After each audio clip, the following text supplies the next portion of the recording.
자, 한미약품 보도록 하겠습니다. 자, 한미약품이 뭐 대규모 기술 수출을 하고 그리고 어저께 상한가가 들어갔습니다. 상한가 들어가고 그 다음에 오늘 뭐 생각보다는 조금 못하죠. 지금 올라 들어가서 막혀 있어요. 3%, 3.5% 정도 올라 들어가 있는데 자, 우선 기술 이전에 내용을 보기 전에 내용 같은 경우는 뭐 나쁠 게 없죠. 굉장히 좋죠.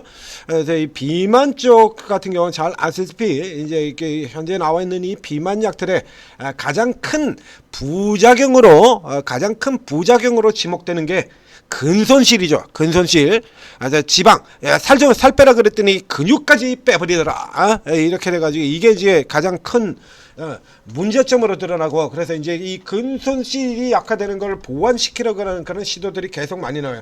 그와 관련해 가지고 이 인바디 같은 종목들이 이렇게 이제 뒤늦게 나와가지고 미쳐 날뛰는 같은 경우도 바로 그것 때문이죠. 그래서 비만약을 열심히 먹었더니 근육이 다 빠진다 이거야. 이래가지고 안 되겠네 이거. 이렇게 돼서 이 인바디 같은 종목이 새삼스럽게 다시 부각이 되면서 이렇게 N자로 계속 치고 올라들어가는 이런 흐름을 보인 바가 있습니다. 자, 이 한미약품의 경우에는 앞서서 제가 이 종목을 설명드리면서 여러 번 그러셔서 여러분들한테 강조드린 바가 있는데, 자, 종목 할 때마다 나왔던 거 있죠. 한미약품은 없는 게 없다. 한미약품은 없는 게 없다. 얘는 안 하는 게 없다라고 했죠. 비만뿐만이 아니라 다른 것도 다 가지고 있다라고 얘기 드렸잖아요. 한면 가장 대표적으로 가장 많은 파이프라인을 가지고 있는 회사입니다. 그럴 수밖에 없는 게, 자, 우리 제약회사에서 가장 이정표적인 사건을 일으킨 회사는 두 개가 있습니다. 제약바이오에서 뭐 지금 저 알테오젠 같은 회사들도 있습니다만, 알테오젠 같은 경우는 포함한다거나 뭐 우리 제약바이오의 역사를 바꾸는 게 세 개 정도의 회사가 되겠죠. 자, 코스닥에서 알테오젠 주사제형 적으로 해서 벽 뚫고 들어가서 기존에 있는 벽을 뚫고 들어가서 어마어마한 그야말로 빅샷을 쏴버린, 아직도 알테오젠의 최고 기록은 못 깨고 있습니다. 어저께 한미약품의 뭐 이게 기술 이전이 나오면서 뭐 최대 이런 거 뭐 사상 최대 뭐 이런 식으로 지금 또 얘기 많이 나와 있죠. 최대 그래가지고 뭐 사상 최대 이러고 이거 나오지 않습니까? 사상 최대. 요거는요 제약바이오 전체의 최대가 아니라 한미약품에서의 최대라는 얘기가 됩니다. 제약바이오 전체로는 3.5조 이거보다 더 많은 회사들이 있죠. 자, ABL 바이오도 있고요, 알테오젠도 있고요. 그 각각 이게 4조짜리가 양쪽으로 한 개씩 다 있잖아요. 그래서 이런 쪽으로서 어마어마하게 쐈던 알테오젠 같은 경우가, 알테오젠 이전에 제약바이오 역사를 바꾼 두 개의 회사가 바로 이 한미약품과 유한영행이죠. 한미약품과 유한영행. 한미약품은 이미 12년 전에요. 12년 전에 이게 우리 고 임성기 회장님 계셨을 때, 제약 보고 임성기 회장님 계셨을 때 어마어마한 기술 이전 뭐 대차력쇼죠. 뭐 거의 차력쇼예요. 차력쇼. 연달아서 기술 이전 대규모로 터져 들어가면서 주가 이렇게 올라 들어갔었습니다. 이때 한미약품의 기술 인정가 남들 3건 한 회사도 없었어요. 최고 많이 한 회사가, 기술 이전 2건 한 회사가 최고로 많이 하는 그 시절에 한미약품의 경우는 기술 이전이 무려 17건입니다. 17건. 이 중에 이제 상당수가 이제 뭐 실패도 나오고, 그 다음에 뭐 기술 이전 반환도 나오고, 뭐 나가리 되고, 뭐 쭉쭉쭉 진행돼서 반 정도는 나가 떨어졌습니다. 반 정도는 나가 떨어졌습니다만, 그래도 지금도 니갑캔바이오, 그 다음에 이 코스피 제약사 중에서는 가장 많은 기술 이전 건수를 가지고 있는 회사고요. 그리고 그 외 코스닥에 있는 제약사들까지 다 포함을 해도 랭킹 2위, 3위, 이제 다시 넘버 2가 됐네요. 건수로 넘버 2, 금액으로도 뭐 결코 뒤지는 회사는 아니죠. 그래서 앞쪽에서 얘기했던 것처럼 이 많은 파이프라인을 가지고 있었다. 당연히, 그렇죠?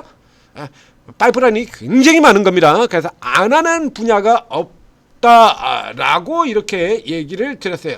자, 여기서 이제 우리가 살펴볼 게, 이게 만약에 이제 다른 쪽에, 다른 종목군에서, 다른 섹터에서 이 정도로 이제 파괴력 강한 재료가 나왔다라고 하면 볼 것도 없죠. 뭐 봐야 돼? 굳이? 자주 드리는 얘기처럼, 그럼 뭐 굳이 봐야 되냐 이거야. 볼 필요도 없어요. 볼 필요도 없이 그냥 신고가 가는 겁니다. 바트 그러나 바트 제약바이오는 얘기가 틀립니다. 제약바이오는 얘기가 틀려요. 그 이전에도 보신 것처럼 이 한미약품 저 앞쪽에서도요 나오는 이거 위에서 그냥 깔아가지고 뭉개버리는 이런 놈들 숱하게 등장을 한 바 있죠. 이 종목뿐만 아니라 다른 종목에서도 다 등장했던 거잖아요. 그러니까 이 케이스 같은 경우 앞서도 제가 무적의 매도 논리를 쭉 얘기를 드려왔었는데 무적의 매도 논리죠.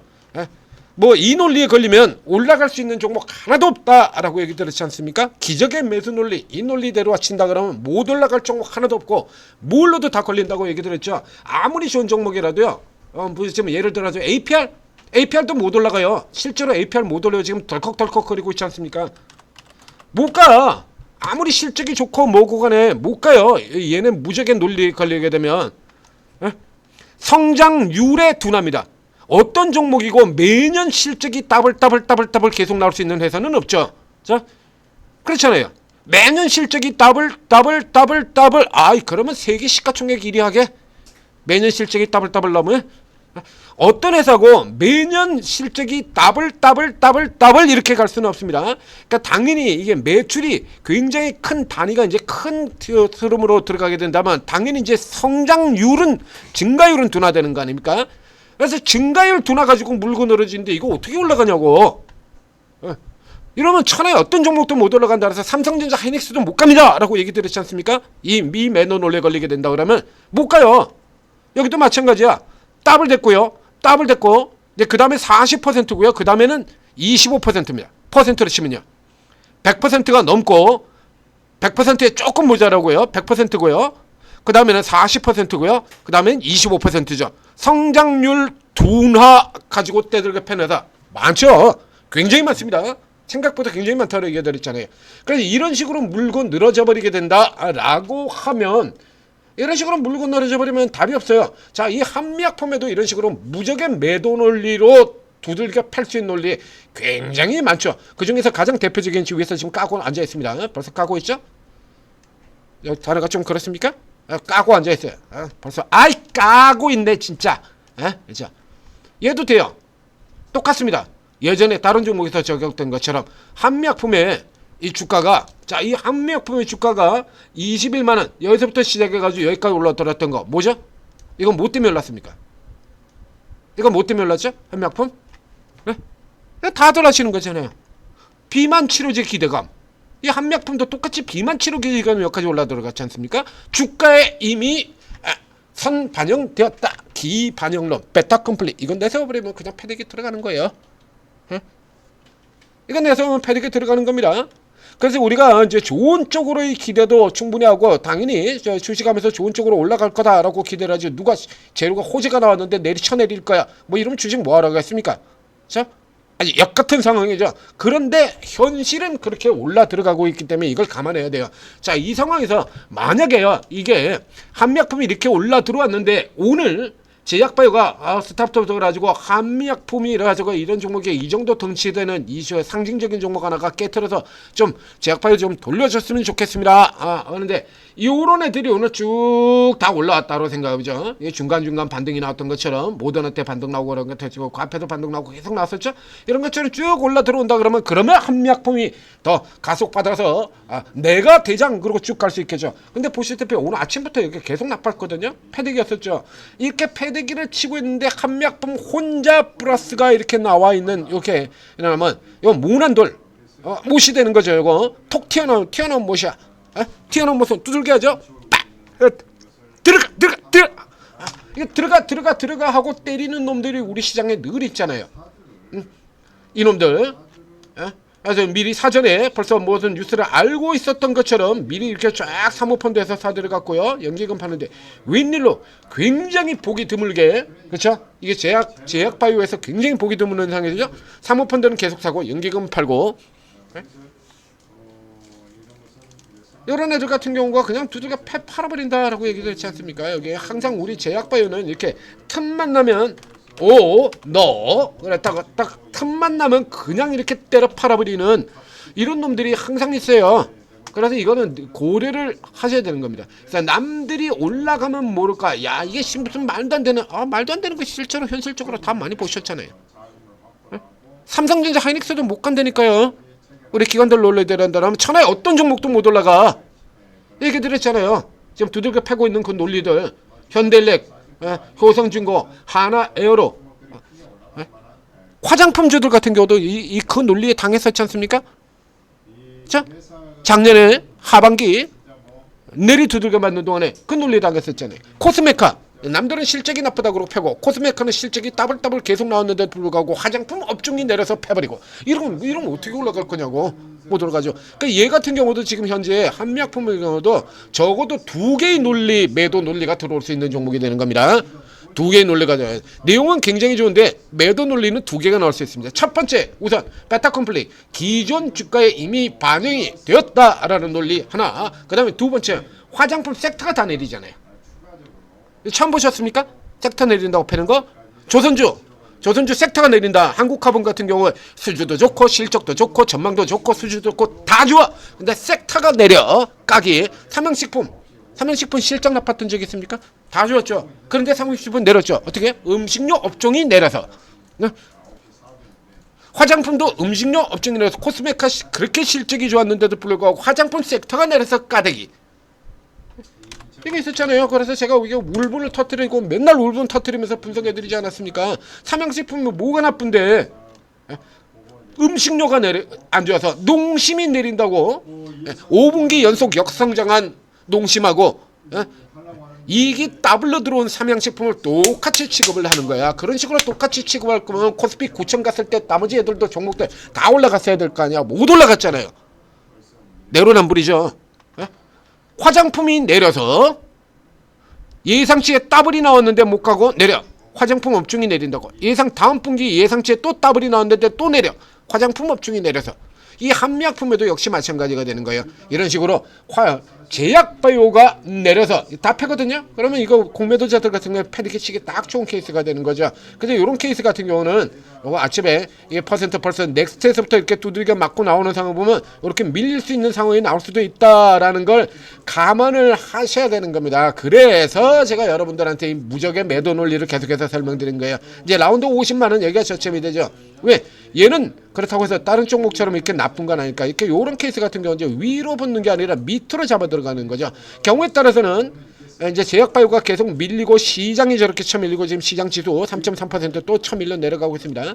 이렇게 내려가는 상태다라고 하면 조금 더 눌려 있어요. 조금 더 눌리게 된다면 이 마지노선은 어디로 잡냐라고 하면 이 장대 양봉의 절반선입니다. 그러니까 약 48만 지금 5천 원 48만 원대 요 정도 되겠죠? 그 딱 위치 보게 된다면 자, 여기다 짝대기 딱 그어보세요. 자, 첫 짝대기 하나 나왔고요. 그 다음에 두 번째 짝대기 지금 장대 양봉의 절반 지역 왜 딱 들어가 보면 여기죠? 기존 선들 보이지 않습니까? 그러니까 지금 요 블럭대가 굉장히 중요한 블럭대가 되는 거죠. 그러니까 여러분들 같은 경우 저가 매수를 잡아야 되는 자리는 지금 여기가 된다. 여기 이렇게 요 구간. 자, 딱 찍었습니다만 저 위쪽으로 지금 50만 8천원 7,500원 50만 7,500원에서 시작해서 여기 아래쪽에 48만 5천원까지 요 구간에 이렇게 잡고가 돼요. 그래서 이제 위에서 이제 까대기로 까기는 합니다만 그렇다고 해서 좋은 내용이 어디로 가는 건 아니잖아요. 그런 같은 경우는 눌림목에서 이렇게 잡고 들어가는 형태로 갔다가 위에 올라갔다가 여기죠. 이렇게 그런 것 같으면 이 반이하로는 안 내립니다. 그러니까 이걸 우리가 저희가 이 기법에서 뭐라고 얘기를 해요? 하프 리바운드.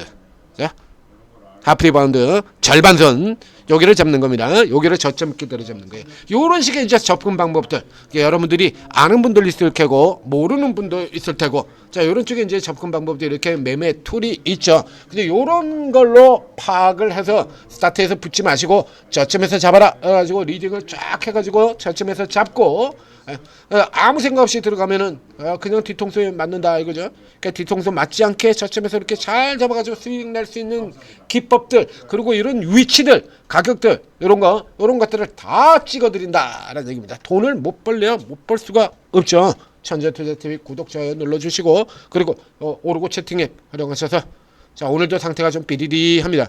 일단 개별 틈새 이쪽으로 가야죠. 자 그런 종목이 뭐가 있는지 잘 모르겠다. 들어오시면 돼요. 지금 여러분들이 이 최고의 전문가분들이 자 지금 지수 약하게 들어오는 거 지금 스타트에서 벌써 다 나와 있던 거잖아요. 자 그럼 이제 지수와 무관한 종목들, 그쵸? 따로 노는 종목들, 이런 종목식으로 좀 쫙 다 잡아드리고 가는 겁니다. 혹은 이런 종목들의 저점으로 잡아 들어갈 수도 있고요. 자 오르고 도움 받으시고 성공 투자하시기 바랍니다.